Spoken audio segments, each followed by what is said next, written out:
Fala pessoal, Claudino. Tá difícil? Bem-vindo ao clube. Hoje a gente vai falar um pouquinho sobre um tema que está todo mundo comentando, mas ninguém gosta de ouvir. Cortes de custos nas empresas de tecnologia. Tá sentindo impacto aí no seu time? No seu orçamento também? Tá vendo as demissões em massa pipocando no LinkedIn? E essas famosas layoffs? Calma, respira, porque a gente vai tentar destrinchar isso aqui e tentar entender o que está rolando de verdade.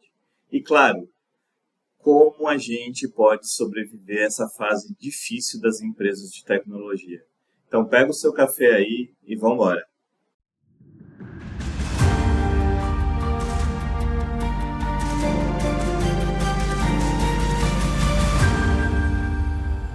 Como chegamos até aqui, pessoal? Primeiro vamos tentar entender de onde veio essa crise, por que ela surgiu. E aqui vai um resumo rápido para a gente tentar desenrolar isso. O boom tecnológico pós-pandemia e também durante a pandemia. Durante a pandemia, as empresas de tecnologia, elas explodiram. Todo mundo achou que o crescimento seria infinito. E não foi bem assim. Tem uns vídeos do Fábio Akita e tem uma playlist dele muito boa no canal dele, chamado Eu Avisei. Se você assistir essa trilogia, você vai entender muito bem esse caminho. Excessos de contratações. As Big Techs contrataram como se não houvesse amanhã. O problema foi que o amanhã chegou. Economia instável, inflação, juros altos, guerra na Europa. É um combo de problemas. E quem sofre primeiro são as áreas que dependem desse investimento pesado, que é a gente da tecnologia. Por que os cortes acontecem? Agora vamos ao ponto principal. Por que as empresas começam a cortar custos assim que as coisas vão ficando mais difíceis?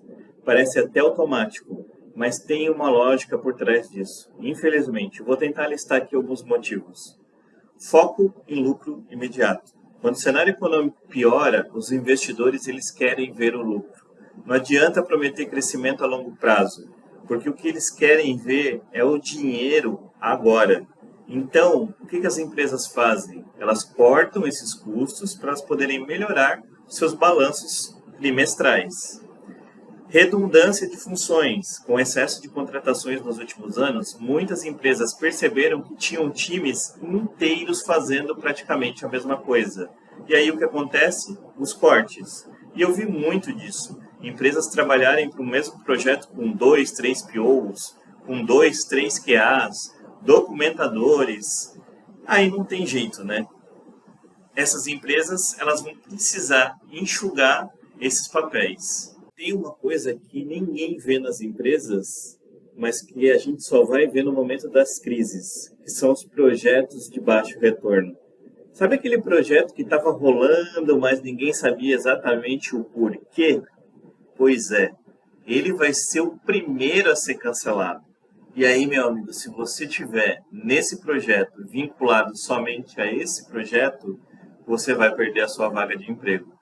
E muitas vezes, um time inteiro que está por trás desse projeto também vai perder a sua vaguinha. E o impacto no dia a dia das equipes. Agora que a gente já sabe o porquê que os cortes acontecem, vamos tentar falar um pouquinho sobre o impacto disso nos times. Porque, convenhamos, não é só quem perde o emprego que sente esse baque. O time ele também fica muito sobrecarregado. A sobrecarga de trabalho. Menos gente no time significa mais tarefas para quem ficou. Isso é óbvio. Ninguém parece se preocupar com o impacto disso em produtividade e no bem-estar dos funcionários. E aí o que acontece? As pessoas vão acabar se afastando do seu trabalho por doenças.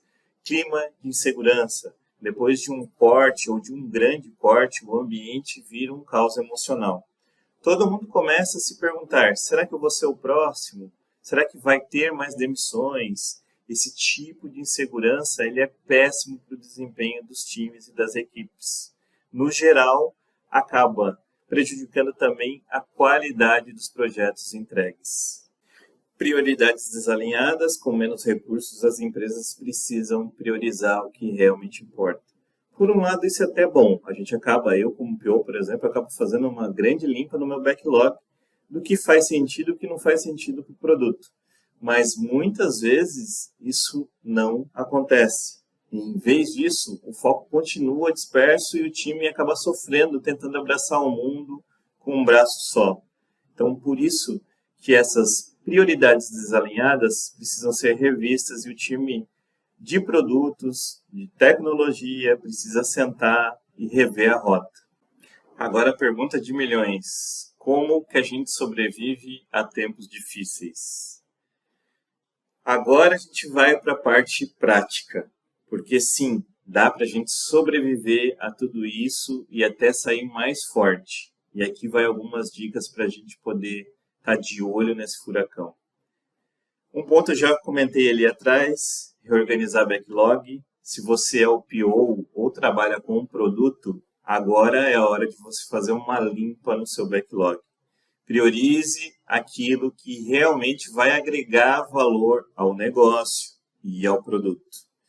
E, por favor, tenham coragem de dizer não para ideias que não fazem sentido para esse momento e para esse caos financeiro que a gente vive.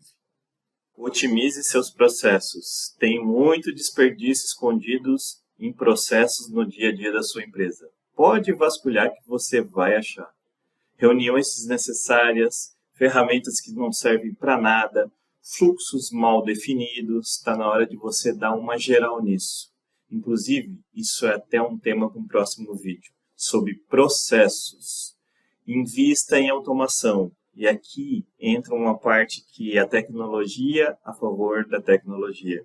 Ferramentas de automação que podem ajudar a reduzir o seu trabalho manual e liberar o seu time para ele poder focar realmente naquilo que importa. Mas muito cuidado para você não gastar mais do que você pode. Talvez aqui inteligências artificiais possam te ajudar. E a comunicação com transparência. Se você está em uma posição de liderança, não caia na tentação de esconder o que está acontecendo. Seja transparente com o seu time. Eu, graças a Deus, sempre tive gestores que sempre foram muito transparentes em momentos de crise. Ser transparente com o time, mesmo que as notícias não sejam boas, isso vai ajudar a criar confiança. Isso é fundamental nesses momentos de crise que a gente vive.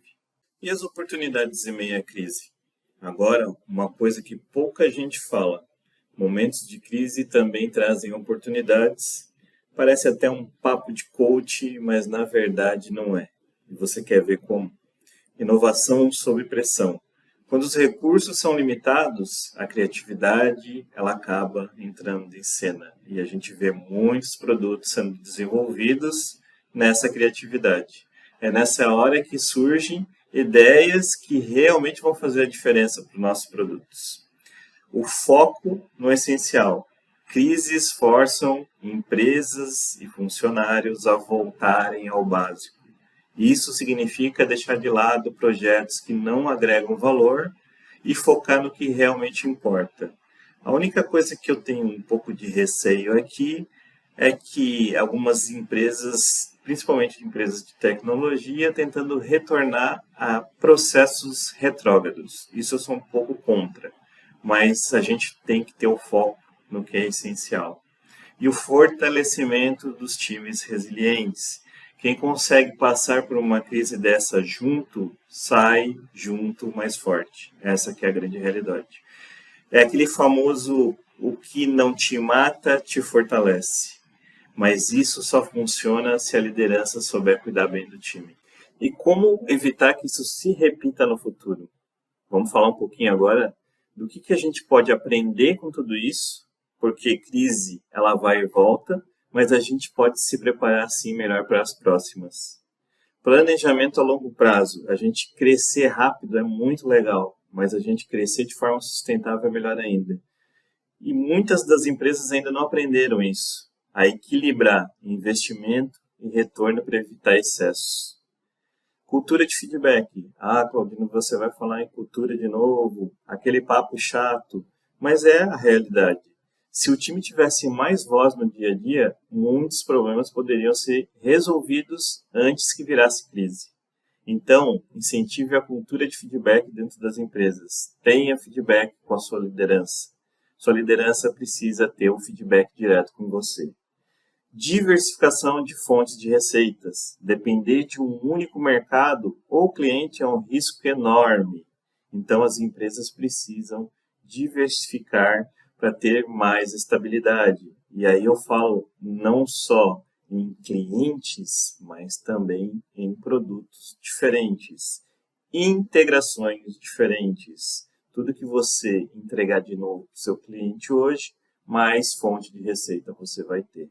E para a gente finalizar aqui, crise não é o fim do mundo, mas é um baita teste para todo mundo que está envolvido e para todo time que precisa crescer. Se você também está sentindo o impacto, respira fundo, reorganiza suas prioridades e foca no que realmente você pode controlar. E se você tem alguma dica ou experiência sobre como está enfrentando esse momento de crise, seja em empresa de tecnologia ou seja em qualquer outro tipo de segmento, deixa aqui nos comentários. Vamos trocar uma ideia e crescer junto, porque é isso que a gente precisa agora. Valeu, pessoal. Até a próxima.